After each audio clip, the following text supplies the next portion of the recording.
and be kicked out. To me, getting kicked out of a game is ridiculous.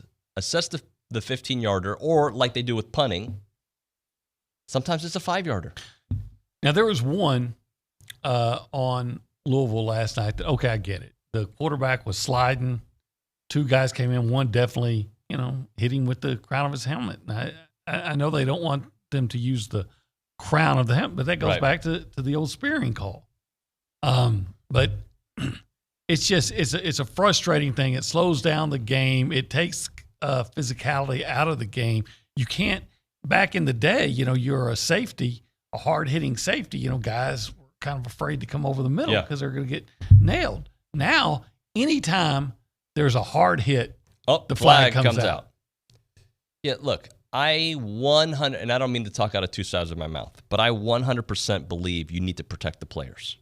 And how do you do that? By, I guess, enforcing rules during games. That being said, they've taken it too far. There's certain plays that are like, there was one yesterday that I saw, a textbook tackle. They threw the penalty. The kid was thrown out. I think they had, what was it, 3 in the first half? Sometimes you see the tackler coming in, and then the ball carrier or the receiver will crouch to protect himself. Sure. And then because of the action of the quote target, it becomes helmet to helmet, because they say go with your shoulder, well, your neck, and they're kind of connected. They're kind of connected. So I think it all comes back to they don't want to get sued. Sure. If some and they're, look, you got to protect the players, and nobody wants to see any catastrophic injury out on the field. But there are football is a tackling sport, and when you launch your body to make a tackle, your head is going to lead sometimes, right? It's very hard to, like, all right, I'm going to grab you like this and make a tackle. Like there's certain parts of your body that are going to get involved. Now, if you're leading with it to hurt someone, that's a different conversation we're having. 4 players, I'm looking at the notes here, in the first half. Ole Miss in Louisville game yesterday. Yeah. And then Leon got obviously out of his. But, and so did Damani Richardson. Right, Damani as well. So it just slows the game down. If you feel like you need to make a call, why can't it just be the 15-yard penalty, and just like a personal foul type of thing, you get, okay, that's one. If you get another one. And then why not let whoever review it after the game, and then say, all right, like they do in the NFL, then assess the penalty if there's one that's needed.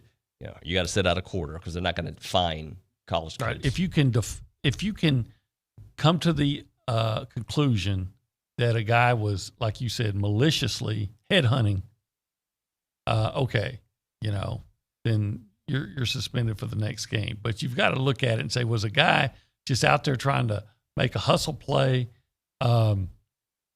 And it's funny because if I'm a running back, I can duck my head, and I'm basically telling my tacklers, well, you got to kind of stay upright too, to a certain amount. So, because if you come down, then you risk touching helmets. I remember Ricky Seals-Jones making a heck of a block against Mississippi State out of there.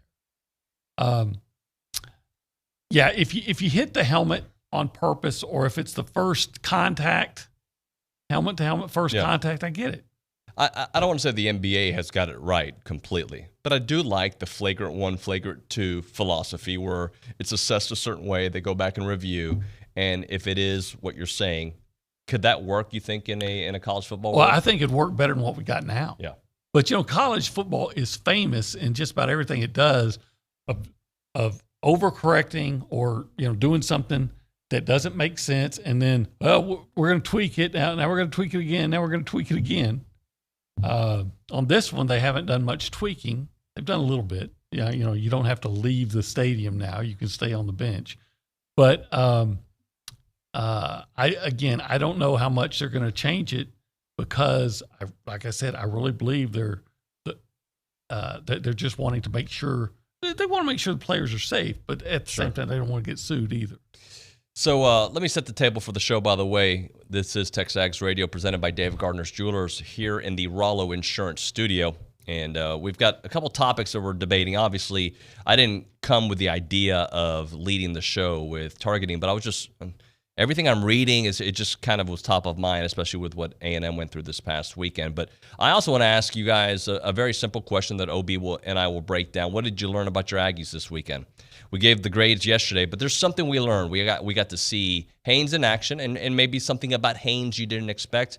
Maybe it's Shamar Turner. There are a bunch of different areas that we can figure that out with. But if you want to be a part of the show, you can text the AMB text line 979-693-1150. That is AMB, a College Station branch of the Amarillo National Bank. Good Texas banking. Check them out at amb.com. You can also call the BCSI hotline, 979-693-1150 is that number. And OB, we've got the rankings coming out, I guess, at some point today because everything's kind of shifted with the Monday night college football game. Do you expect A&M to move up the ranks with what happened with Clemson, the way Oklahoma played?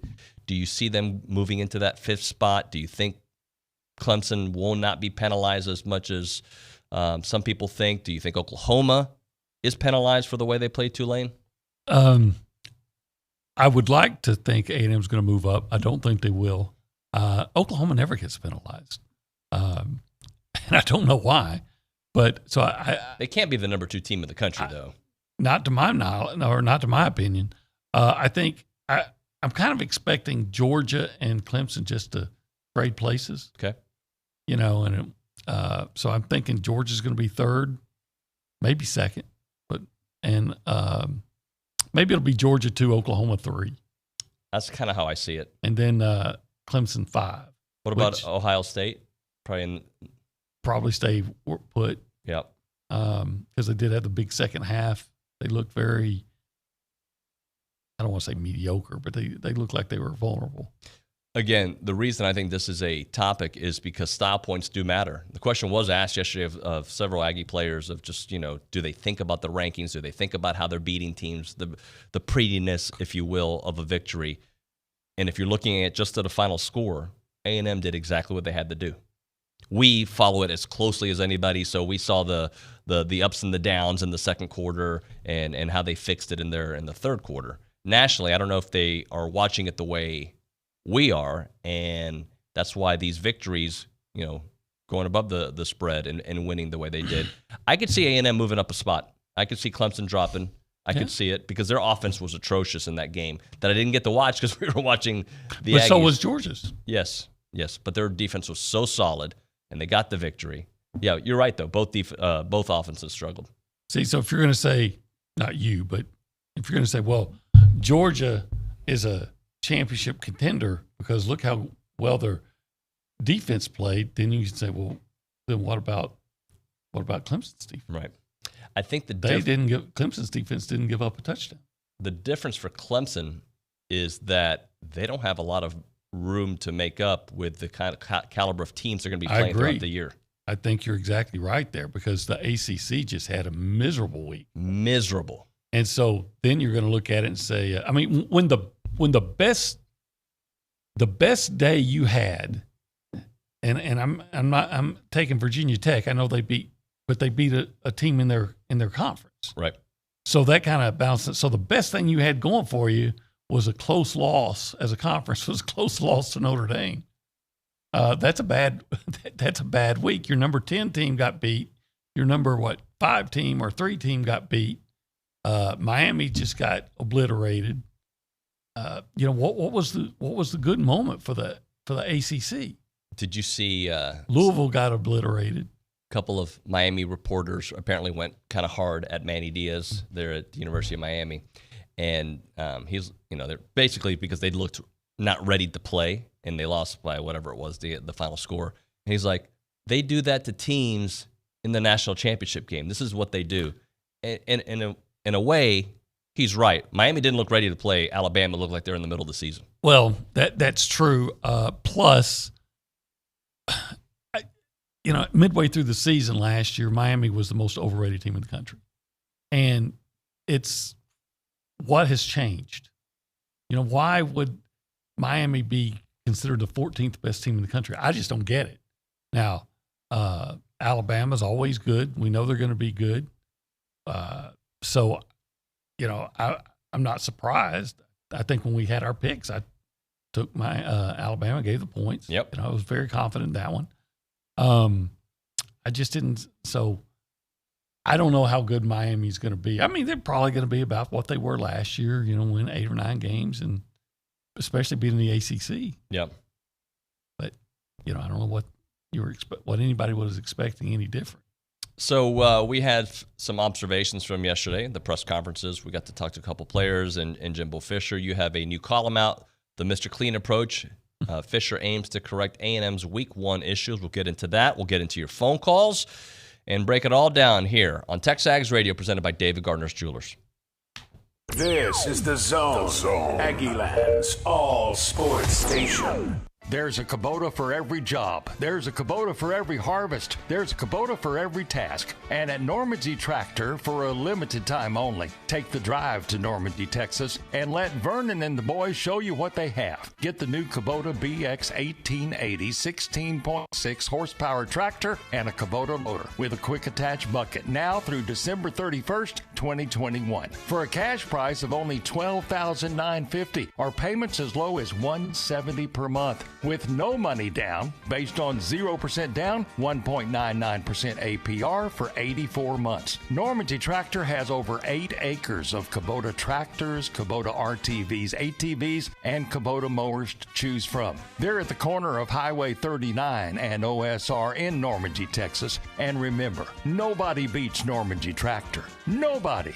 Now through December 31st, 2021. For warranty terms, see Kubota's limited warranty at KubotaUSA.com or your Kubota dealer.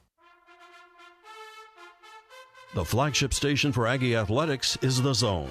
Whenever the Aggies are playing, you can hear them right here at 1150 and 93.7 FM. Thanks to our listeners and our Aggie broadcast sponsors, Park at Tradition's Exceptional Senior Living, First Financial Bank, and Cooper's Barbecue. Here's a big gig-em to all these sponsors. Listen to Aggie Athletics on The Zone 1150 and 93.7 FM. What if one day you went to your secret hiding place? That spot that only you know about? And instead of what you came for, you found something a little different. What if instead of your private stash, you found a simple phone number, 1-800-662-HELP? What would you do? Would you stop and give it some thought? Would you make the call? The truth is, all drug use comes with risk. Before those risks become real, before drugs turn your life upside down, before drugs take their toll on you and your family, know that there is help. You can quit. If you or someone you love is struggling with drug use or prescription drug misuse, call 1-800-662-HELP for 24-hour free and confidential information and treatment referral, or go to samhsa.gov/thereishelp. On Sports Talk, Chip tells Kirk Herbstreit he would volunteer to be the commissioner of college football. I could be the college football czar. I would be tough but fair. I love it. Let's do it. As long as it's one voice, sounds like talking to you. You'd be a great candidate. Sports Talk, leading the way since 1994. Weekdays from 4 to 6 on 1150 AM and 93.7 FM. Outstanding. Not one bit. The moment was not too big at all. Was totally in the game. If something went wrong, could walk off and tell you what went wrong, why it went wrong. We're communicating excellent all night, seeing things. And if we say, this side here, I thought that coverage, maybe Coach, I see what you're saying now. I could have come back here. Was excellent in communication. And I thought, you always wondered it was a moment too big, and it wasn't. And really got to test him under duress. Had a couple, you get turnovers. Does that put him in a shell? Nope. Went right back, saw him things, being just as aggressive, doing the things he had to do, and was proud in that regard. Jimbo Fisher breaking it down. Haynes King there. Very proud of the way he played. And for more than anything was the poise, how he just kept on coming out. It is TexAgs Radio presented by David Gardner's Jewelers. Here in the Rollo Insurance Studio, the difference is real. They are the official insurance provider of TexAgs Radio, an independent insurance company built around educating you on exactly what you're paying for, doing the shopping for you so that you can accomplish all of your insurance goals. Their headquarters is on Highway 6 right here in College Station. Call 888-44-ROLLO or go to rolloinsurance.com. So, Jimbo, yesterday, you've covered him since you got here. To me, he strikes me as the kind of guy that tells you what he thinks for the most part.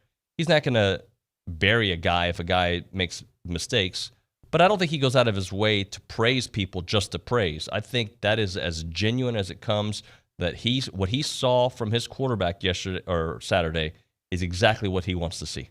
Yeah, when Jimbo is going to criticize, he says, you got to get better. He doesn't, throw you under the bus or anything like that, which you wouldn't want him to do that, I don't think. But I've always thought of him as being a straight shooter. He's if he tells me that he thinks somebody's playing well, I believe it. And we saw Haynes. You definitely want to get the interceptions taken care of and do better there. But overall, the guy had a really solid showing in his first career start. So what we look at, and I think is what fans look at, is different than what he's looking at. Again, his focus is, are you reading the defenses right? Are you putting the ball where it's supposed to go? And then how are you going to react, like he said, to some bad plays? Yep. And it appears that Jimbo saw everything he wanted to see. Now, he said, okay, the interceptions and things like that, we can work on that. But if you understand where to go with the ball and what, with the defense, and you maintain your poise, then that's what I need to see right away. Put yourself, Haynes is 19 probably? Probably. All right, put yourself inside of a 19-year-old head and think about how you were when you make mistakes. Now let's fast forward to you as a grown-up. You ever been at work and you made a mistake and how that kind of lingers and you think about it, right? Yeah. I mean, I make a mistake at home here on the air, and it lingers. It is in my head, and it'll be in my head during a segment or whatnot. Think about being a young quarterback and having the ability to literally block out the noise. You made a mistake, next play, let's move on. And that's what it appears that he was able to do last week. Yeah, and most of us don't make a mistake in front of 93,000 or 97,000 people. I thought he played really well. And you want to say, well, with the exception of the interception, well, they're part of it. But you look at the scrambling, and he wasn't a quarterback that was just always looking to run. He didn't run very much. Trouble. Yeah. He did have what I thought was going to be a touchdown pass dropped on him.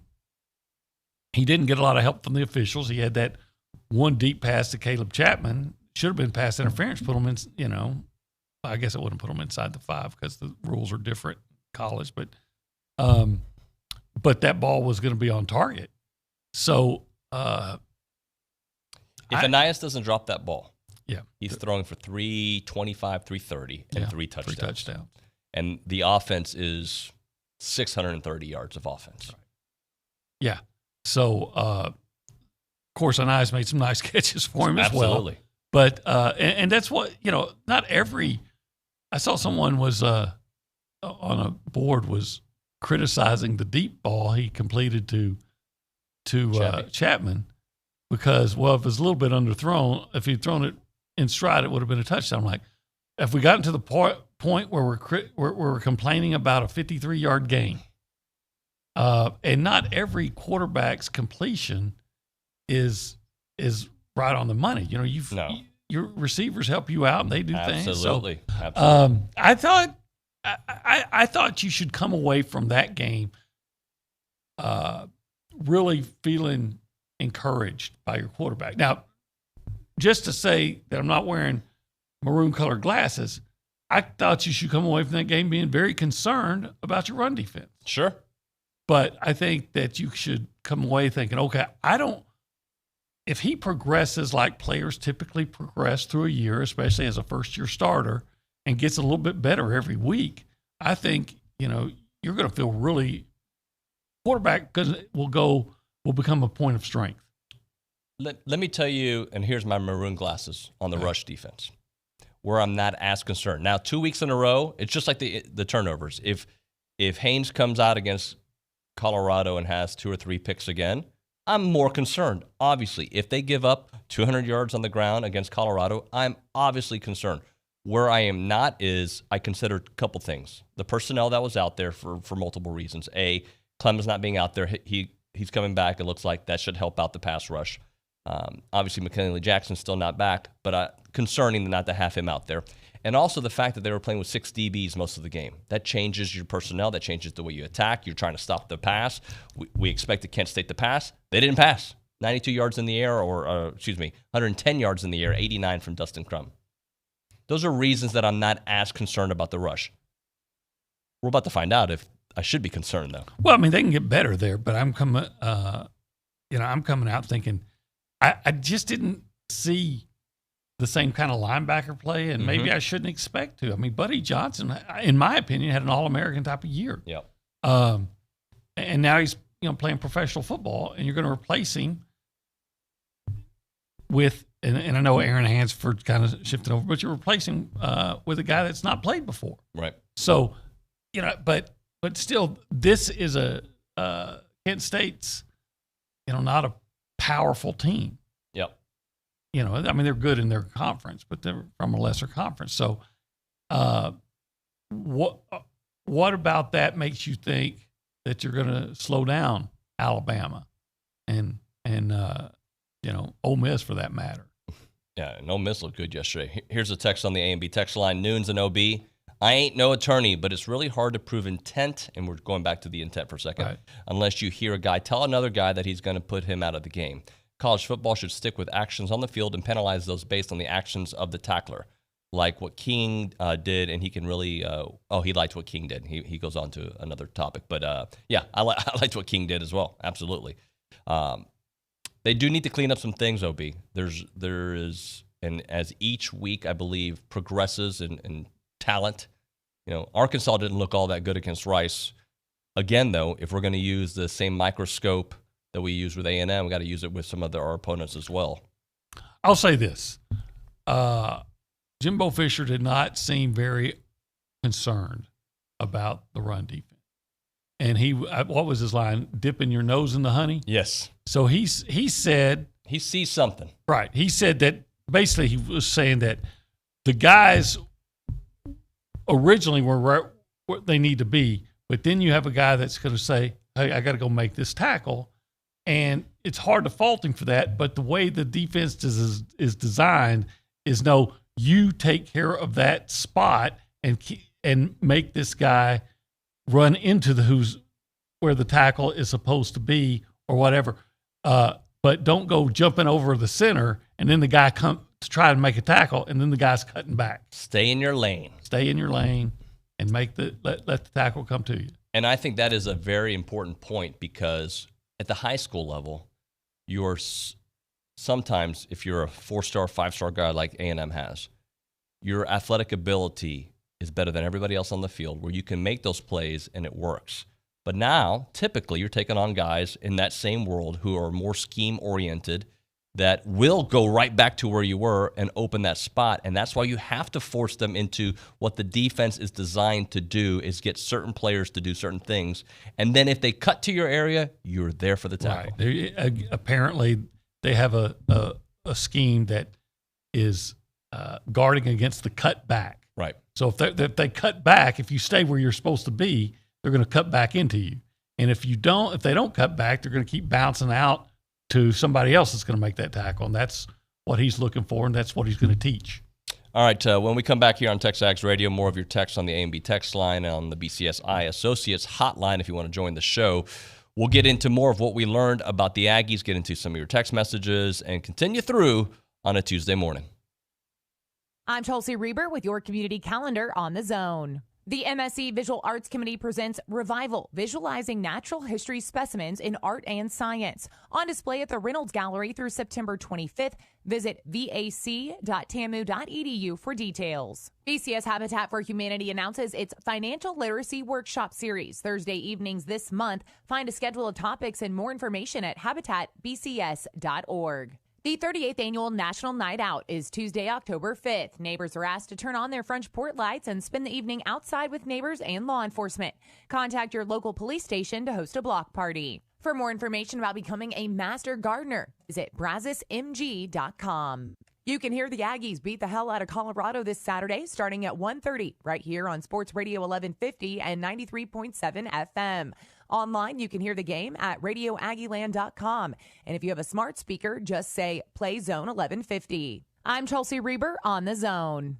When seconds matter in the game, every single decision made can mean a big win or a frustrating loss. When it comes to buying your next home and selling your existing home in the current market, every decision can mean serious money. Aggie fans, it's Dave South, and as you know, I've studied the best players and the best teams to represent our A&M family. One thing I've learned over the years, the best coaches have the respect of their team and the 12th man, you, the fans. In Bryan College Station, no realtor has more 5-star reviews on Google than Lance Lester and his team at the Lester Group. Why is that? Simple. No one offers more options that benefit you. If you want to buy your next home before you sell your current home, Lance can help you do that. If you want to know the date and price that you can count on your home selling for, Lance can guarantee it in writing. When the game is on the line, you want a leader with a proven track record calling the shots. Get your home sold faster and for the most money. Work with my friend Lance Lester and the Lester Group. Go to thelestergroup.com. That's thelestergroup.com and experience lightning in a bottle selling your home.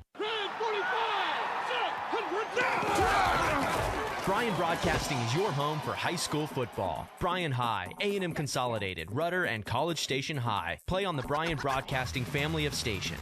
No matter where you are, hear every play, every game, all season long. Thanks to A&B, Glenn College, BCS Toyota, and Ed Phillips Plumbing.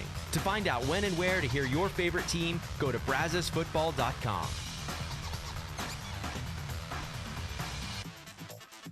You can hear Astros baseball on The Zone, 1150 AM and 93.7 FM, plus Gospel 97.3 FM.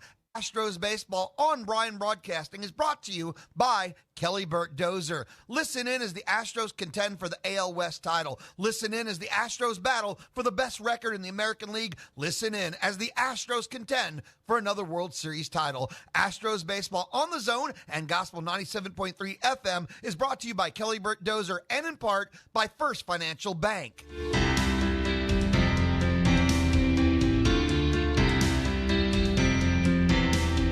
Welcome back to the show. David Nuño here. TexAgs Radio, presented by David Gardner's Jewelers in the Rollo Insurance Studio.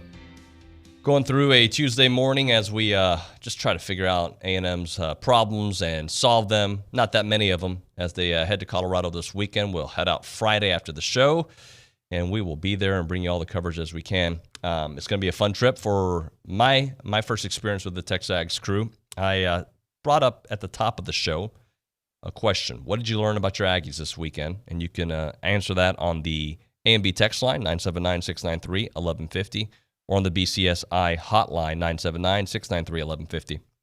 And OB, I learned a lot of stuff. But here's what I learned. Tell me. My eyes didn't lie to me in the 22 minutes we get of practice on certain players. Okay? And we'll find out about Michael Clemens this weekend and moving forward, because I thought he looked phenomenal in the limited time that I got to see him early on. So we'll see against Colorado, since now that it's been announced he'll be back. But the other one is, when I saw Caleb Chapman out there, those first couple of practices, I saw a guy who was testing out his knee, at least that's how I interpreted it, to a guy who feels completely back, and he is so needed for this offense because the dink and dunks and the left and the right and the quick shots, when you have a guy like Chapman that can extend a defense, it opens everything up. And I think he and Haynes King are going to have a great relationship. It's just good to see the thought process to go deep, and B, the guy who can do it and do it consistently. Yeah, he really is still a secret weapon. And I mean, maybe not to Florida. Right. But when you think about A&M, you think, okay, Isaiah Spiller, Devon Achane, Anaya Smith, and you think about Jalen Watermeyer. And he is such a weapon, like you said, to extend the field and make the big plays, which he's done. I think in his last 2 games, he's had 3 catches over 50 yards. 91 yards there on Saturday, 4 catches, 91 yards, 22.8 per reception. Look, and I think it goes back to the cut yesterday that we heard from Jimbo. Like they're gonna go. They're gonna throw down the field. He is a huge weapon to their disposal. Let's go to yesterday, Jimbo Fisher praising the return of Caleb Chapman. Well, I think one for himself, I'm happy for him. He's had 2 unfortunate injuries that were just freak things. I mean, got tangled up with a run and a route and scout team in our scout team work and as a freshman, it was really going to play, and then catches a big touchdown to put us ahead in one of the biggest games last year, and it was having a career day and has it. And I mean, that can really discourage you. Like, I mean, and I'm saying from him personally, I mean, that, why me? You know what I mean? And then to come back from, those are 10-month recoveries. And we say, well, I got to be back in 10 months. And we just mark it off and, we'll go see you in 10 months. Do you know what the mental stress, strain, demeanor, I mean, the thoughts that go through your head as an athlete, when that dream of you never playing something you've done your whole life, been able to do, and it's amazing. I'm just so happy for him personally, not just for us as a team, to overcome 2 ACLs, to play at the level he's playing, to come back and do what he's doing and be productive. And it shows his grit, his fortitude, and his willingness to overcome things. And, I'm just happy for him to be able to get back out there and be productive. And for us personally, I mean, gives us a big, fast, athletic guy. I mean, as a receiver, great target, and get deep, but he can run underneath routes. There's nothing he can't do. He blocks and gives us one excellent football player. It makes us a lot better football team, that's for sure. That's the highest praise you can give somebody. I mean, he talked about him personally, talked about the adversity he faced, and everything he does on the field. Over the top, in the middle, can block, does a little bit of everything. And I think just watching that game Saturday, all those thoughts and those expectations that I was hoping to see were answered for me when it comes to Caleb Chapman, OB. Yeah, I mean, I think you're always going to hold your breath and hope that he doesn't get hurt. Yep. But I've seen guys, Courtney Davis had, 2 years in a row had knee problems and then came back and had a really good career. And I think he might be on an NFL roster now. There's no reason to believe that that Caleb can't do that. But when someone has an injury issue, you're going to hope he's all right. But man, he showed the speed.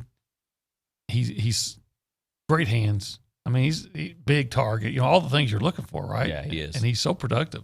What did you learn? Anything stand out to you? Well, I learned that what we all suspected, that Haynes can make plays off schedule.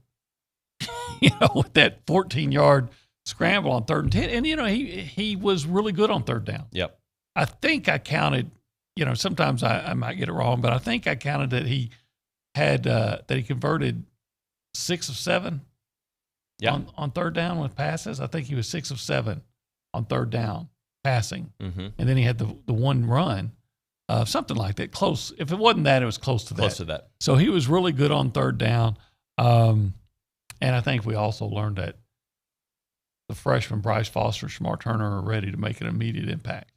Yeah, there's going to be some growing pains as expected for all young players, but they're ready. The big, strong men out there.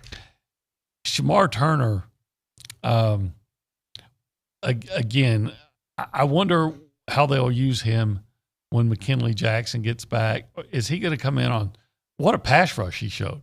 Yep. So is he going to come in on that 3rd down and try to give you the inside pass rush? I could see that, absolutely. Because McKinley will push your center and guard back, 5 yards, and he'll push you right back in the face of the quarterback. And then if I got a tackle that's just so quick, like Justin Madubuike was, right, that you can get around him, and then with the ends that are coming. Do you think Jimbo was talking about Shamar when he's talking about staying in your lane? Do you think it's just in general a philosophy? I think he was. I don't know. I don't think he was talking about Shamar. I would suspect, and I do not know this, but I suspect he was talking about his linebacker. Okay. Yeah. And you noticed that as an issue from the very beginning. Well, I mean, I asked him, what did you think about your linebacker play? And, Jimbo, when Jimbo talks, he talks kind of like Barry Sanders runs. It goes all different directions. Different directions, right? And it's fast. So I think he was giving me an idea but in his mind, he's thinking, okay, yeah, the linebackers did this, but hey, this is why, and it doesn't necessarily mean I'm talking about the linebackers, but it could be, and that. Right. So, but I suspect that he might be thinking, that it was his linebackers who were, quote, dipping their nose in the honey. Well, and that is something you have to learn. You have to, sure. When you have the film, you go back and you watch it. Look what you did here. If you would have stayed here, you would have caught the guy, and it wouldn't have been a big gain, and the quarterback wouldn't have scrambled, whatever it may be. That's I think these are all learnable moments, teachable moments that they'll hopefully. And again, we talk about this Colorado game. We believe in Jimbo and his staff for a reason. Some of those, I believe, will be cleaned up immediately. Some of those issues. There's that old cliche that you improve the most from game 1 to game 2. So you see it, okay. And I quite frankly think A&M improved significantly from game 1 to game 2 last year. It's just that game 2 was Alabama. And, we've talked very often, just a couple things that A&M did to themselves that they didn't do. That game could have been very competitive. So I very much expect to see A&M be a much more improved in a lot of areas this Saturday. Let me ask you this question. It just came to me. If Kent State lined up against Vanderbilt this weekend, who would win that game? Well, I'd go heavily on Kent State. Yeah. Oh, man, Vandy lost to East Tennessee. I think East Tennessee was the last team they had beaten. And I wonder if Jimbo's son, doesn't he play at East Tennessee? He might. I wonder if he got in that game. Should ask Jimbo about it yesterday. I should have. Yeah. Vandy's bad. And I think people are sleeping a little bit on Kent State. Well, Kent State, they're predicted to win their division in the MAC. But, even if they're the MAC champions, you're supposed to go out, if you're an SEC team, power, you're supposed to go out and beat a MAC champion 41-10 or worse. So, but I think I really believe you'll see an even better A&M team this week because of all the things that they've looked at, and it's okay. Once you actually play and then see what you're doing wrong, it's one thing to coach tell you in practice. To do it in like practice, yeah. But then when you see it, say, okay, this is what he's talking about. So, and again, if we're using that kind of lens with Texas A&M, certainly have to give that same grace towards some of the other schools out there. But I think I choose to make a different. Gabe texted in to correct me. His Trey Fisher's at UT Martin. Okay. Thank you. Thanks, you, Gabe. Gabe is listening. I know it's one of those little Tennessee schools. But if you use that same thought process with A&M, some of the other schools that we compare ourselves to will also make those same adjustments. And you saw C.J. Stroud in the first half struggle and make adjustments and have a much better second half against Minnesota, as we saw Haynes kind of adjust in the middle of the game and obviously have a much better third quarter. Yeah, I think Haynes was on his way to having a really good first quarter. And then they didn't pick up that first down. I guess that was by then they were in the second quarter, right? That sounds right. So he had a good first quarter. He had a really good first quarter, And then the second quarter, they had 3 straight drives where they didn't score, but they moved the ball. And then they got the interception. They had the 3rd and 4th and 1 that they weren't able to convert. Yeah. Would have been nice to use Spiller there. Yeah. And maybe in a lot of games they would, especially when you're that close. On a 3rd and 1, man, if you're at the 50, if you're at midfield, then I could see using Spiller. I mean, H.A. there, because if you get past the first line, it's over. And it probably would be with Spiller too. I mean, we talk about how fast H.A. is, and rightly so, but Spiller's not a plotter. Right. He doesn't have that kind of speed, but he's not a plotter. Well, and talking about things we learned, I also learned that the A-Chain thing, it's going to keep going. He's going to have a game like that. Every game, I think there's going to be one of those 30, 40-yard runs, maybe 60-yard runs. We're like, yep, that's the guy. Yeah, if he gets into the secondary, And you know, watch the offensive line get better. Watch the offensive line get better as the year goes on, and you'll see more and more of that. Well, Jimbo did give props there to Bryce on just understanding, making the calls, adjusting as the game went on, which is not an easy thing for a young player to do. Yeah, I got to take issue with Jimbo because 2 weeks ago I was wanting to ask him, you know, are there, you know, the center and the quarterback make all the calls? Sure. Well, is there going to be a concern with a true freshman center and a first-year starter quarterback? He said, oh, you know, Jake Matthews isn't a freshman. I'm like, come on, buddy. Yeah, but he's not going to give us all the info. He doesn't, but he didn't lie.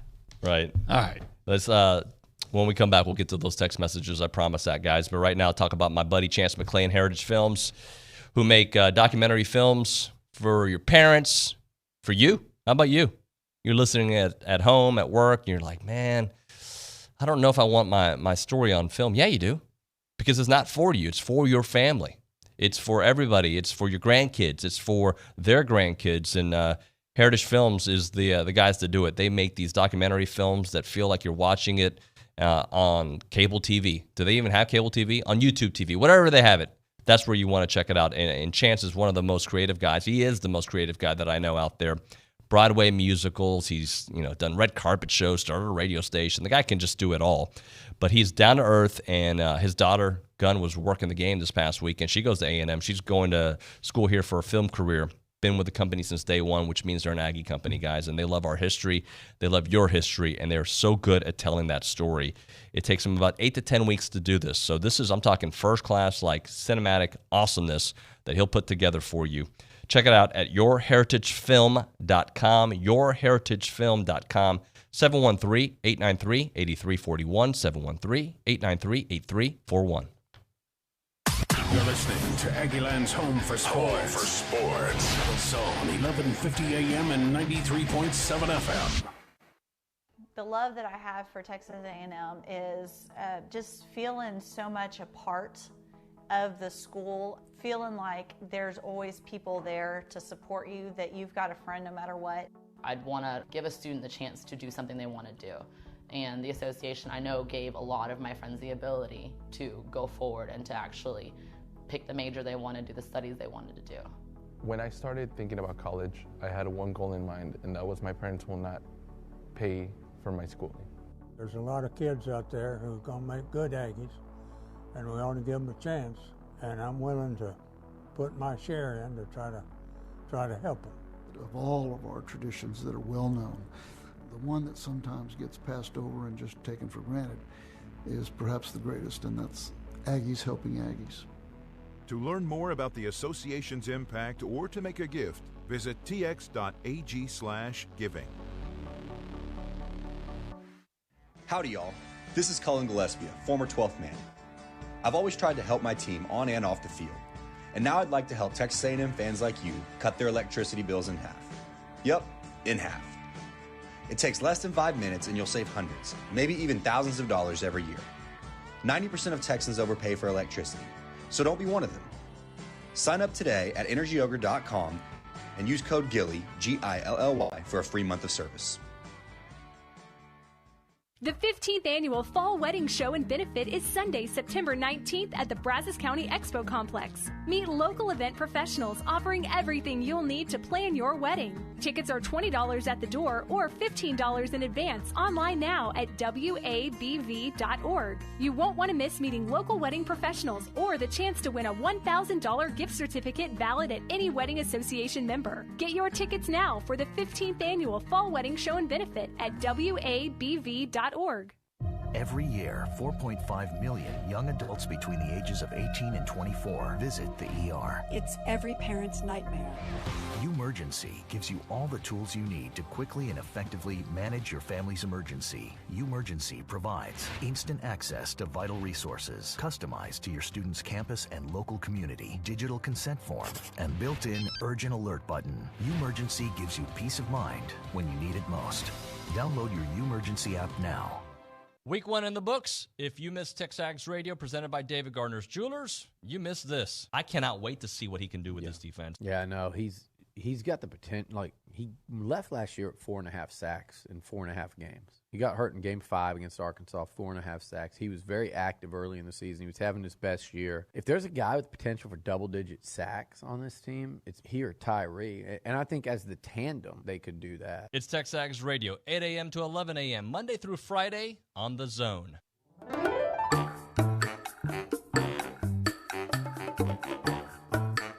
Welcome back, TexAgs Radio, presented by David Gardner's Jewelers here in the Rollo Insurance Studio. Obie and I finishing out the go hour here, and looks like we're going to have a Colorado insider joining the show at 10:35. I'll make an adjustment on my rundown for Dalton and the crew. Just got back to me here a moment ago, so we'll do that in the 10 o'clock hour. Andrew Monaco also joining the show. 10:05 will be here in studio. During the 9 o'clock, Jamie McCoy breaking down his perspective of the A&M Kent State game, and Chris Gordy looking at the SEC. He's from Locked on SEC. He'll be joining the show at 9:35. We got some text messages to get into here on the A&B text line. So I'll start things off with Joshua asking, does sports media make too much of recruiting rankings when evaluating teams and not enough of coaching? And I think they go hand in hand, because recruiting goes along with the CEO of the team being the coach, and talent does go a long way, but what does that coach do with that talent? Because we've seen teams for years, OB, have great recruiting classes and not win. That's a tough one, because everybody can tell a 5-star guy. Yep. Everybody can. So if you get most of those guys, you're going to be good, like Georgia and Alabama typically are, Ohio State. But what about the guy that gets the 3-star guy that's, that he sees something in him, that your guy who's living in Nashville and has never played football but somehow got this gig to be a scout and a Raider, says, this guy's a 3-star guy. Well, right. They didn't like Anais Smith. I remember Sam Bradford was a 3-star quarterback, things like that. So I don't think you put too much into it. Really, I asked Jimbo Fisher his first day here, does he put more emphasis on recruiting or development? And his answer was yes. And they're both so important. I mean, it's one thing to have players, but to develop them and then develop the 3 stars into 5-star or NFL bona fide talent, as we've seen with Wademeyer, as we've seen with Anais. You can't win the Kentucky Derby on a mule, so you got to get the athletes. But another thing I remember Jimbo Fisher saying is, I don't need somebody from somewhere else telling me what a good football player is. If I can't tell a good football player, I shouldn't be the coach. Right. And he was talking about some of the 3-star guys that he's brought in, like a Jay Sternberger and again Anais. So, it's important to recruit well, and it's fun to see your team, in the top 10 and things like that. But at the bottom line is, doesn't matter how many stars you're on your name if you don't go out and play well. Yep. Here's one from Tom in College Station. How good was that Kent State defense? And I know they weren't good last year. They seem, again, we didn't watch them last year, but they didn't seem too shabby at times in that game. But A&M had no issues moving the ball on them at all. I'm sure they're going to be better than last year. They brought in a lot of guys from other programs, I think, and transfers and things like that. And they might have had some guy. I think somebody might have opted out last year. But it's not a great defense. But you move the ball up and down. You had 600 yards. That's what you're supposed to do. Here's one from Cody in San Antonio. Morning, TexAgs crew. Just finished the game, and while there are valid reasons to be frustrated, none of those have to do with the talent. Receiver routes not run well on levels of concepts. O-line mesh points and handoffs need improvement in defensive alignment. Reads need to be faster. Gig 'em and beat the ever-living hell out of Colorado. And like I said, you're going to get better in the second week, and then you would expect to be better in the third week, and so on and so forth. The guy made his first start. Yep. OB, great show. Thanks so much, brother. Have a good one. You too, my friend. 9 o'clock hour. Yeah, we're not going to jump ahead just yet. We will talk with Jamie McCoy coming up next here on TexAgs Radio. A little bit later, Chris Gordy of Locked on SEC. It is TexAgs Radio, presented by David Gardner's Jewelers. For our military families, Americans can show appreciation through education. Because of you, I will walk across the stage. I can show my children that they can succeed at any point in their life. I would be able to make a positive difference in the lives of other people. I was able to achieve my dreams to work on eradicate some of the world's top diseases. I was able to get the education that I always wanted. Because of you, I will be paying it forward and serving my nation. Join us at ThanksUSA.org. My name is Bobby. I'm a veteran and lost my leg to a roadside bomb. My victory was going from a wheelchair to becoming a weightlifting champion. I'm Sam. I'm a veteran. My victory was finding a career I can be proud of and supporting my family. America's veterans are on their most important tour, the tour of their lives. I'm a veteran. My victory was going from homeless to home. At DAV, we're on a mission to help veterans get the benefits they've earned. I'm a veteran, and my victory was finishing my education. DAV offers veterans of all generations a lifetime of support for victories great and small. My victory was proving that disability is not a limitation. My victory was getting my service dog a new best friend. We help more than 1 million veterans every year as they face and conquer their challenges. My victory is being able to be there for my family. When America's veterans win, we all win. Help us support more victories for veterans. Go to DAV.org. This is Aggieland's home for Aggie football, Aggie basketball, and Aggie baseball. The Zone 1150 AM and 93.7 FM. Online at RadioAggieland.com. This is KZNE College Station Bryan.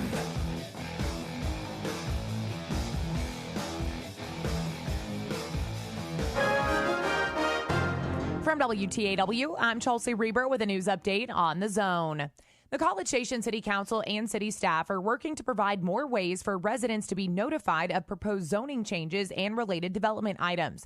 State law requires notification to property owners within 200 feet of land use changes. If enough property owners inside that distance object, it takes a city council supermajority to approve a request. City manager Brian Woods brought up what he called the complexity of expanding the distance of the required notification. When you go to 400 feet, it is much greater than twice the area.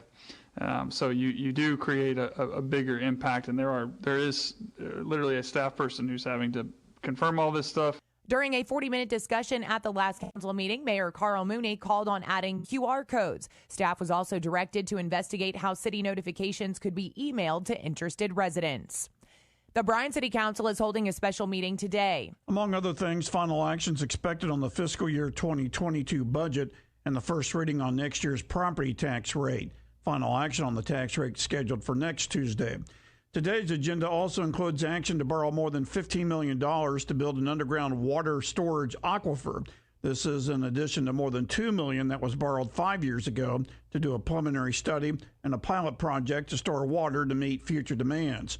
City staff recommends borrowing money through a state bond program that's supposed to result in significant cost savings to Bryan water customers. The proposed financing agreement must be executed before tomorrow. Bill Oliver, 1620 94.5 WTAW. Bryan police responded to 3 assaults Sunday night at the same time at neighboring homes a block north of Travis Field. WTW News has asked for more information about what happened on Duncan Street. There was 1 report of an aggravated assault with a deadly weapon and 2 cases of misdemeanor family violence assault. I'm Chelsea Reber on The Zone. Since 1957, Slovačić Sausage in Snook has been making the best tasting sausage in Texas from the same family recipe. Slovačić is the official sausage of Texas A&M Athletics. Whether it's from the grill to the family gathering or from the pit to the neighborhood party, serve the sausage voted best in the Brazos Valley. Serve Slovačić. Be sure to come in and check out their full-service meat market, relax on the front porch, or grab some fresh kolaches from their bakery on your way out. Slovačić Sausage, Highway 60 in Snook. Need help with your high wind or hail damage claims? Call Larry Winkler and the fine folks at United. United Roofing is your local professional family-owned business with over 40 years of service in the Brazos Valley. United is your insurance claims specialist, providing the most comprehensive full-system labor and material warranty in the roofing industry. Call United today at 268-ROOF.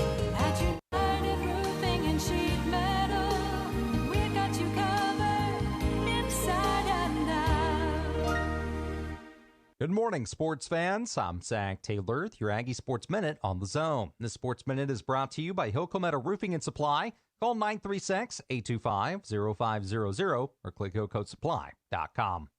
Sixth-ranked Fighting Texas Aggie footballs, fresh off a 41-10 season-opening win over Kent State last Saturday. Sophomore running back Devon A-Chain ran for 127 yards and 2 touchdowns, while junior Isaiah Spiller added 113 rushing yards.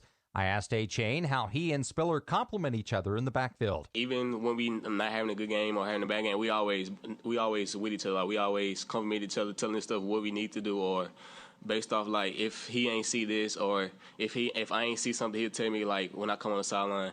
Devon and Isaiah will look to keep those feet churning this Saturday when the Aggies take on Colorado in Denver. Over on the volleyball court, A&M swept A&M Corpus Christi yesterday in the home opener at Reed. With the win, the Maroon and White improved to 3-2 on the year. 18th-ranked Aggie soccer is gearing up for a home match against Southern tomorrow. Now, to get Coach G. Guerreri's take, tune into the Aggie Soccer Hour with Coach G tonight from 6 to 7 on Gospel 97.3 FM. And 16th-ranked men's golf sits in second place following day 2 of the Marquette Intercollegiate. The guys sit 3 strokes back of first-place South Florida. The third and final round gets underway today.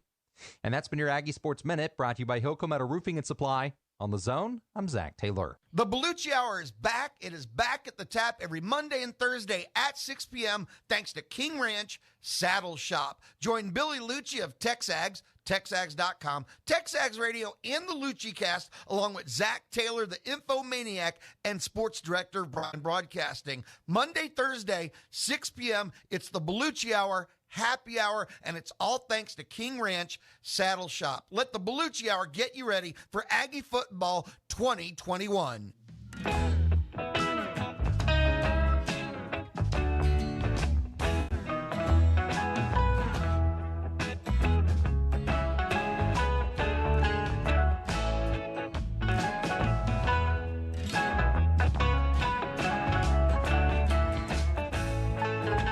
And we're back. TexAgs Radio presented by David Gardner's Jewelers, 911 University Drive East in College Station. You can shop them online at davidgardnersjewelers.com. We're here in the Rollo Insurance Studio looking back at the Kent State game, but also looking ahead towards Colorado. And I love getting former players' perspective. So Jamie McCoy, a regular on the program, joining us now on the BCSI hotline. Good morning to you, Jamie. Not hearing you. I think your mute is on. I said, oh. There, you're back. Can you hear me now? Yes, sir. Good morning to you. Okay, I said good morning. How y'all doing out there? We're good, man. We're good. Thanks so much for joining us. So just right now, take me through your overall thoughts throughout that game there, how it played out, just the highs and lows that you saw on Saturday night. Man, I saw some things that I was really impressed with. One being the defense. They kind of were backed up in situations we didn't want to put them in, but they held their own. They bent, but they didn't break. So I was pleased with that. Always great to have turnovers. That's what will win a game. Leon did great in that aspect. Had some – I didn't see Elko really dialing up too many crazy blitzes or anything, but you shouldn't be having to do that against Kent State. On the offensive end, I felt like we could have ran the ball at will. Isaiah seemed like he was getting 6 or 7 a chunk, and then A-Chain, when he came in, I loved his decisiveness, putting the foot to the ground and getting upfield north and south. Obviously, you don't want to have the interceptions, and those are throws I know that Haynes wish he could have back, and I'm sure he's already watched a dozen times already and is telling himself not to put himself in that position again. But outside of that, with the not scoring as much as we could have, I thought it was a good game. Very, very great tune-up game to kind of propel us going into this season. So Jamie, how long does it take to get acclimated to the next level? And what I mean by that is Haynes obviously playing at this level. You got Bryce Foster, a true freshman, playing at this level. Shamar Turner. Like when you have youngsters, kind of, how long is that growth? Does it take a couple of games under your belt? Does it take a full season? How? I know there's an individual variance there, but just ballpark it. I'd say 3 to 6 games because, I mean, all the guys who are playing in college, you used to be in the man in high school. But it's definitely a tick up in speed at the college level.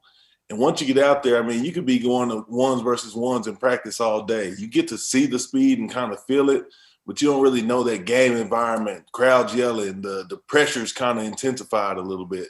So I'd say 3 to 6 games just for the fact of those first couple games, you getting your feet wet, you looking around, you kind of enamored with the crowd and whatnot, or on the road situations. But then as you start saying, hey, what's my assignment? What's my alignment? You start to go back to, okay, let me dominate this guy, and then the rest is going to take care of itself. So you kind of get the speed, and then you're like, okay, let me go back to being who I know I could be.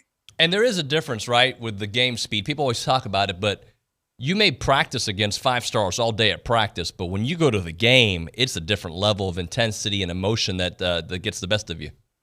Oh, absolutely. Like I always tell my kids that I train, the lights get bright out there and people rise to the top. I mean, you get out there and you thrown in a different situation where, like I said, there's more pressure. If I don't do my assignment this correct way, like I've been taught, and I just go off and try to make a play, I could be the reason the run goes for 60, you know what I mean? So it definitely intensifies. Jamie McCoy here with us on the BCSI hotline. All right, let's talk about these turnovers because they're top of mind here. How concerned were you, and how do you fix them? Because some of them were self-induced, obviously, and some of them not. Yeah.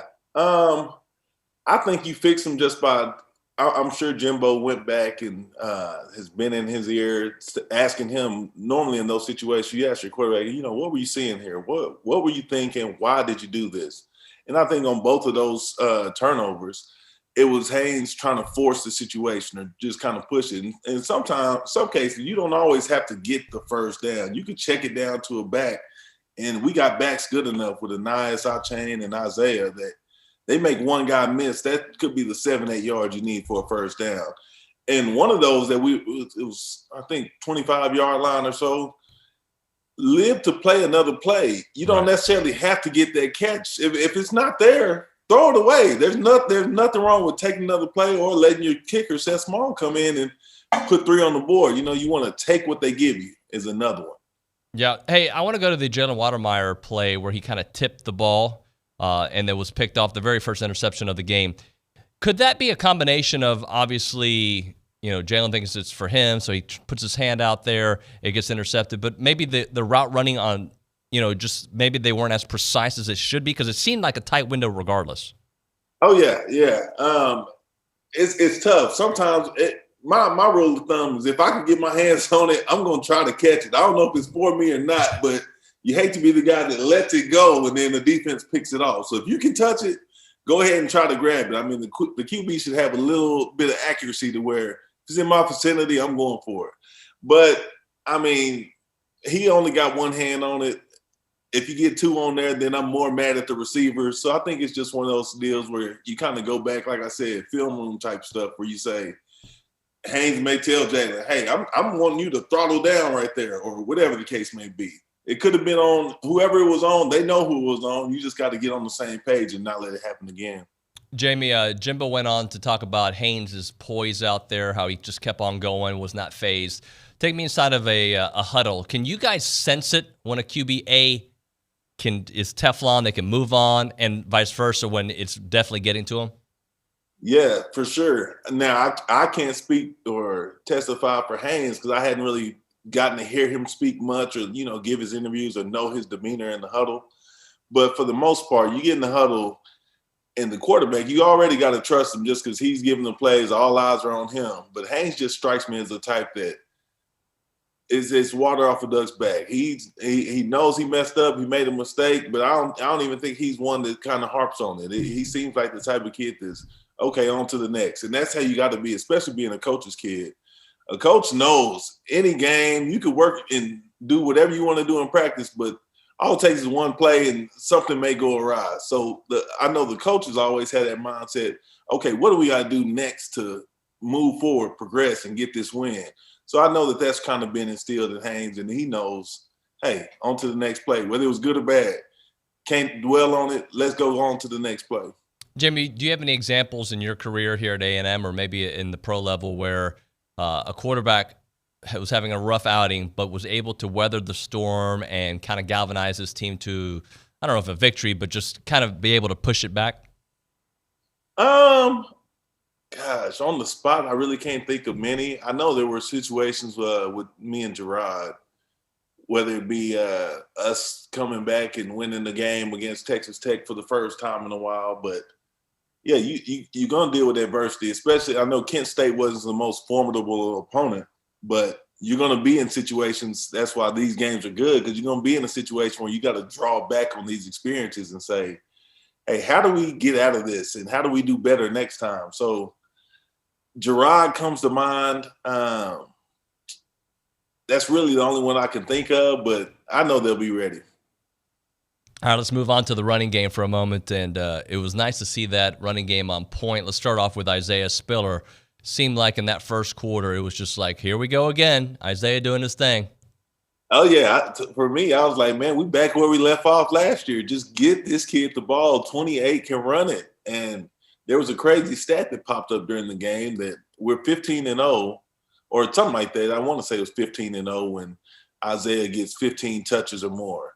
And then I think it drops to like 4-6 if he gets less than that. So I'm like, let's get somebody put the memo in. He needs 4 carries a quarter. Let's just do that so we win all our games and keep it in the books. How hard is it for a defense to adjust to those different styles while both can run?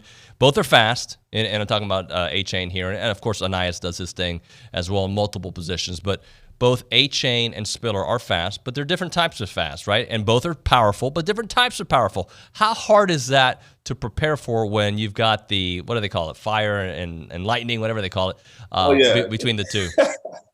Thunder and lightning. Thunder and lightning, excuse me, yes.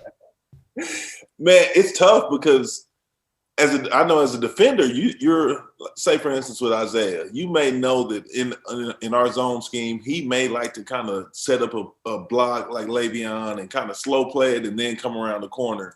Where A-Chain, like I said, he may be taking steps laterally, but he's got the speed to know as soon as he sees a crease, he could put a foot in the ground and just get right through it.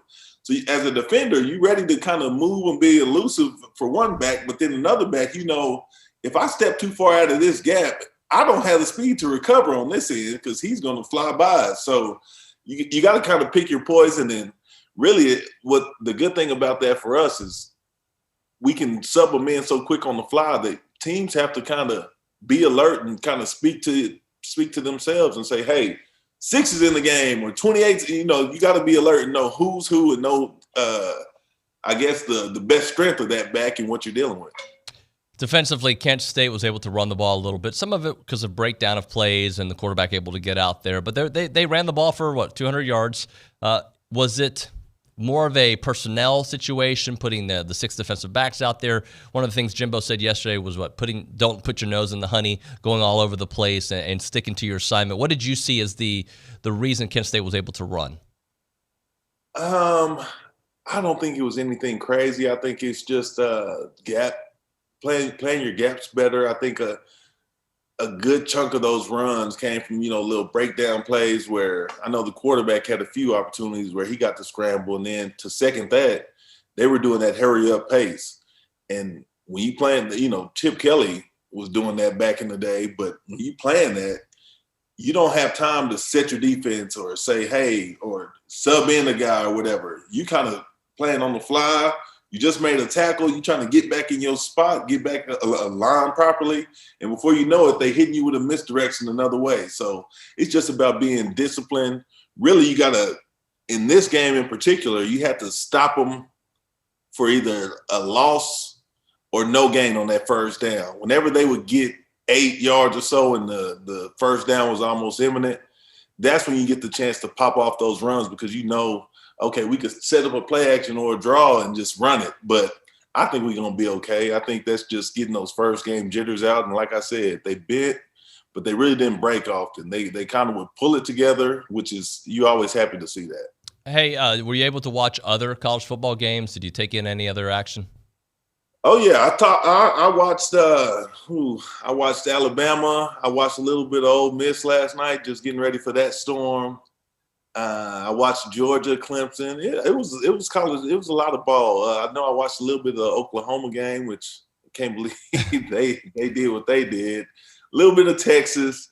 I kind of bounced around. I got my feel, that's for sure. All right. So if you saw part of that Ole Miss game, do you see some of those targeting calls that were thrown out there? And just all weekend long, man, targeting was a huge issue in college football. Yeah, I mean, in some cases, like there was one. I don't know if you saw the one in the Ohio State Clemson game. To me, that is clearly targeting the catch he made and fumble. That's a clear targeting to me. But some of these are, whether it's a quarterback, a receiver, these guys they're ball carriers. At a certain point, they're running the ball. Like, there's no more defenseless player. You're running the ball, and some of these things are the defender is coming in to make a tackle. You almost ask yourself, like, what do you want the defender to do in this situation? The guy's coming at a full speed. I can't just let him truck me and keep my head out the play. You know what I mean?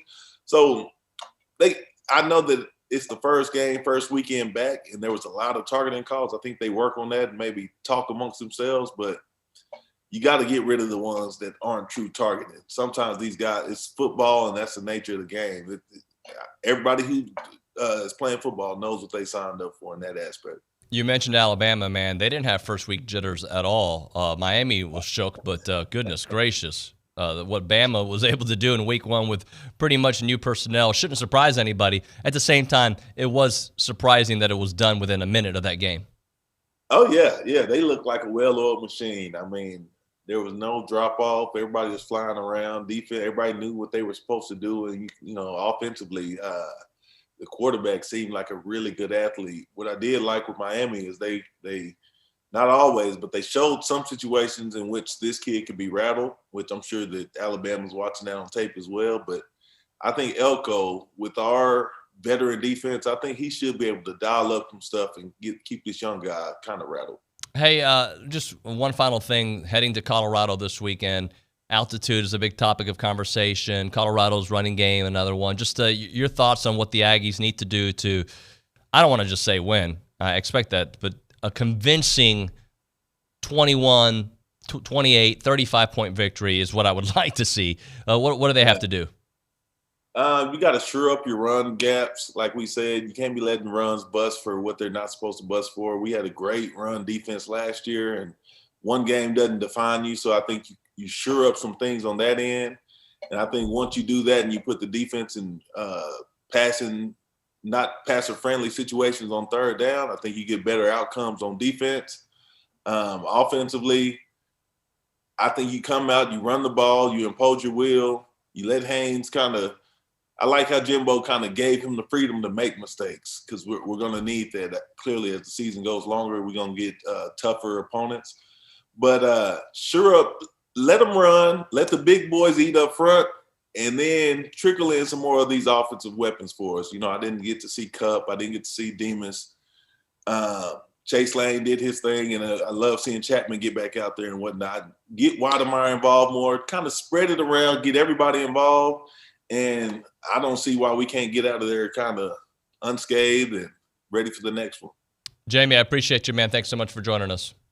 Oh, yeah, no problem, David. Anytime. Thank you. Jamie McCoy there, and all guests come. You too, my friend, or join us on the BCSI hotline right now, though. I want to remind you guys to text radio to 900-900 for your chance to win the Big Friday giveaway, courtesy of our friends at Aggieland Outfitters. And here we go, guys. The maroon Sawmoff Richardson mesh hat. I bring it out as I drop the bag. Very stylish looking hat, with the horns joining the SEC. This is going to be one of those you're going to want to wear out there this season, next season, whenever they come. It doesn't matter. It's maroon in the front, white in the back, with a white Sawmoff image stitched on the maroon background to show your hate for those Longhorns out there in Austin. The breathable cap has a mesh back and a plastic strap adjusted to almost any size. And you can get this hat right now at Aggieland Outfitters and it's exclusive, by the way, at Aggieland Outfitters for $24.99. And as I showed you yesterday, I'm going to show you again. Quattro Ranch is back again. Dried honey pot. This one will start with crunch, but let it melt in your mouth. The perfect healthy snack for an Aggie out there at work if you need a little taste, or maybe even at the games. This is something you can bring out there that can be found at Aggieland Outfitters. This is the Zone 1150 AM and 93.7 FM. Jay Farner here, CEO of Rocket Companies. If you thought you missed your chance to refinance and save, think again. Mortgage rates have recently dropped, and Rocket Mortgage can help you save big when you call 8338-ROCKET today. For example, with a $250,000 30-year fixed-rate mortgage, you could get a new low rate under 3%. If your current rate is over 3.75%, you could lower your payment by over $100 a month, saving thousands in interest. But you've got to act now, because no one knows how long these low rates will last. So when you need a simple way to get big savings, Rocket can. Call us today at 8338-ROCKET or go to rocketmortgage.com. That's 8338-ROCKET or go to rocketmortgage.com. Rocket. Refinance offer assumes a rate of 2.99%, 3.21% APR, 70% loan-to-value ratio for the cost of 1.75 points. $4,375 due at closing. Monthly payment of $1,052.66. Taxes and insurance not included. Payment will be greater. Rates current as of 7/26/21. Conditions apply. Equal housing lender licensed in all 50 states. NMLSconsumeraccess.org number 3030. Howdy, y'all. This is Cullen Gillespie, former 12th man. I've always tried to help my team on and off the field. And now I'd like to help Texas A&M fans like you cut their electricity bills in half. Yep, in half. It takes less than 5 minutes and you'll save hundreds, maybe even thousands of dollars every year. 90% of Texans overpay for electricity, so don't be one of them. Sign up today at energyogre.com and use code GILLY, G-I-L-L-Y, for a free month of service.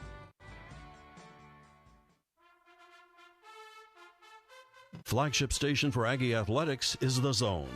Whenever the Aggies are playing, you can hear them right here at 1150 and 93.7 FM. To our listeners and our Aggie broadcast sponsors, Schulte Roofing, Prosperity Bank, Hargrove Insurance, and Rudy's Barbecue. Here's a big gig-em to all these sponsors. Listen to Aggie Athletics on The Zone 1150 and 93.7 FM.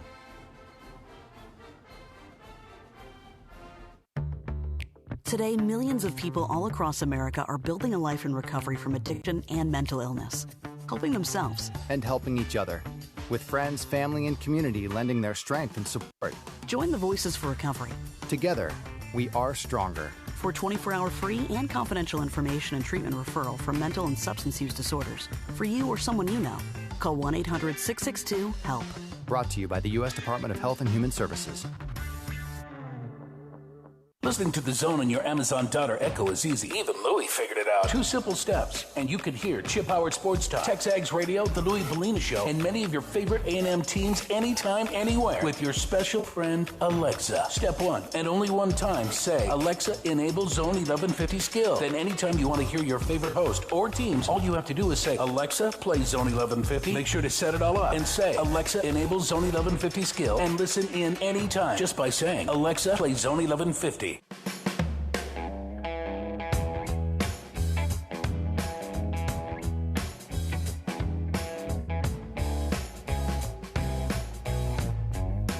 It is TexAgs Radio presented by David Gardner's Jewelers here in the Rollo Insurance Studio. And we're having a good old time here on the program. Jamie McCoy was fantastic. Really enjoyed chatting with him as we always do. He joins us every couple of weeks here on the program and always has good analysis. So as we get closer to this game in Colorado, I mentioned we're going to have an insider from Colorado joining the show in the 10 o'clock hour. And, one of the questions is, obviously, I don't think it's a huge question after hearing Jimbo speak about it, but there's always a question about playing in altitude. And if you guys have ever done any exercise in Denver or anywhere in Colorado, you know that that air, you need the oxygen. It takes a little time to get acclimated to it, but sports science has certainly evolved over the years, and Jimbo did not seem concerned with it at all. Take a listen to him yesterday as he was asked about playing there in altitude. Disregard. I thought Bryce was outstanding in the game. I mean, he made a couple little mistakes, but to go in there as a freshman against, the looks we got, there was a lot of looks in that game. Multitude of things they did, physical, point of attack, making calls, snaps, not one bad snap in the game. A couple little mistakes here and there on some things, but it's like a quarterback. Center and a quarterback you go make 80 calls in the game, see if you make 80 of them perfect. With all the different looks, blitzes, and things that go on, it's hard. And I thought he did an outstanding job in the game and played very well. And I think the sky's the limit for the guy. All right, we'll go with that topic. It was good to see the communication there from Bryce and Haynes there, because I do think when you're only given so much on your plate that you can handle initially, right? And as time goes on, you put more on your plate. to be a starting center, an SEC caliber championship contending team, to be able to make all those calls, to keep everybody in sync, to me was a huge, huge plus for Bryce. We knew physically he could get it done. We knew that he had all the skills and had been doing it at practice and really been impressing. And, from that perspective, I was not surprised. I know he got knocked around one play, but overall, we knew physically he'd be fine. But the acclimation project, the chance to go out there, make the right calls, be on the same page with your quarterback, to do it at a young age. Look, true freshmen these days are different than back in the day, right? There's just the way high school football has evolved, the way that the information that these kids are given. He's just on a different trajectory than your typical freshman starting. But the fact that he was able to do that, to me, was huge, without a doubt. The other thing that I think came out of yesterday's press conference that I was intrigued by, and it's because of what I saw at camp, is the return of Michael Clemens. All right, the fact that he is coming back, we'll see how much he plays. But I saw a guy at camp this summer, or just a couple weeks back, that just physically, when you look at this dude, he looks like a superhero, just a big, strong specimen of a human being. But also, it's the things that I see in between reps, the focus that I saw as in the pre-practice. So we'll walk on the field a lot of times, and there will be a pre-practice where the guys are just getting ready for practice, whatever they may have to do. They may stretch out their legs. He is taking those reps. He is hitting the pads. He's doing everything he can to get physically and mentally ready for the practice. And I saw him do that, and he just stood out. The way he rushes around the edge, the way he attacks, all the things that I saw from him, I cannot wait to see what it looks like on Saturday. And I think the big reason for it is getting to the quarterback obviously is huge. And last year he was on pace to have, 4.5 games, I think it was, 4.5 sacks. That would be phenomenal this year. But what it does for the rest of the defensive line, all the attention to Marvin Leal gets. Well, now you got to think about a possible pro on the other side too, and future pros along the line, how that opens everything else up. We talk about it with Caleb Chapman on the offensive side, having that kind of threat on the deep ball. It works the same way defensively. Having Michael Clemens out there, his speed, his strength, his ability to get to the quarterback is a game changer without a doubt. And for those reasons, I'm pumped. I mean, I cannot wait to see what he does out there. He's a big dude, guys. I know you've seen him, but I think from what I saw this year, he's on a different level than he was a year ago. And you know how good he was starting the year, and unfortunately it was cut short. It's going to be a huge advantage having him out there. And, when it comes to the running game and all the issues that we saw against Kent State, having that one extra player. We talked about it with the overall emphasis of the defense, how they went 6 deep in the back, and personnel, and also some guys missing their assignments and going into the wrong gap. I think Clemens coming back could be huge, and again, opening up nobody else but DeMarvin Leal the way it will. Time to talk about my friends there at Caprock Health System. If you got any issues out there, they're the guys to go see, right? Like, you're out there, you ever watch a football game, you're like, I'm going to go in the backyard, I'm going to throw the ball, and you do something dumb and you get hurt, you got to go to Caprock. That's what they do. Their health system is out there to make you feel better. 100% locally owned and operated. They're here in the Brazos Valley, and they have the ability to put the patient first in every decision that they make. They are just so good, and they've been doing it for a long time. And they've got the insurance. They got Blue Cross and Blue Shield. They can help you with that.